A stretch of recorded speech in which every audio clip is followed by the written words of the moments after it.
IELTS students, I've got a very important tip for you. Please pay attention. Now, I want you to stop practicing. IELTS students, if you're listening to me, listen to me carefully. I want you to stop practicing a lot. Now, I'll tell you what I mean. Now, we train a lot of people in IELTS and help them get 7, 7.5, 8 bands. But what we notice is that there's a myth, amongst students that if they solve a lot of questions and tests back to back, then they will improve. Now, they will improve, but the improvement will be only 15-20%, not more than that. But if you want to increase the improvement scale to say 80% or above, then listen to my tip very carefully.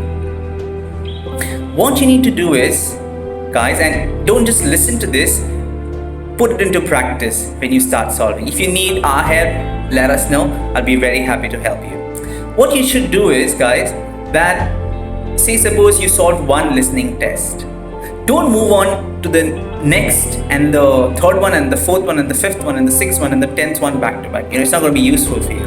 What you need to do instead is solve one test, then check the answers and then sit back with your teacher, or you sit alone if you are practicing alone, and then try and see and gauge where you went wrong. And once you've understood that, then move on to the next test and then practice it so that you will not make the same mistake again. And then again do the same thing with the second test and the third test and the fourth test. So always remember, don't just keep on solving it, you're just wasting the resources.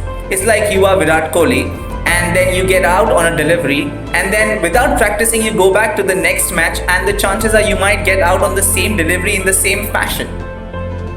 So always remember, and this is true for listening as well as for reading, solve it, come back, check the answers, sit with your teacher, sit with your trainer, and figure out if you're doing it alone, nothing like it. Figure out what went wrong and then try not make the same mistakes in the next one. It'll be nice if you make new mistakes in the next one and then again work on it and then move on to the next one and then the next one and the next one. This way you'll improve your efficiency and your improvement scale will be up to 80% or even more. And this is much better than just blindly practicing one test after the other. And always remember, guys, if you need our help in IELTS reading or writing or listening or speaking, we'll be very happy to help you. This is the WhatsApp number. You can get in touch with us, and no matter which part of the world you are in, we will train you online. We're committed, we are dedicated, and we will help you score 7 bands and above if you are dedicated too.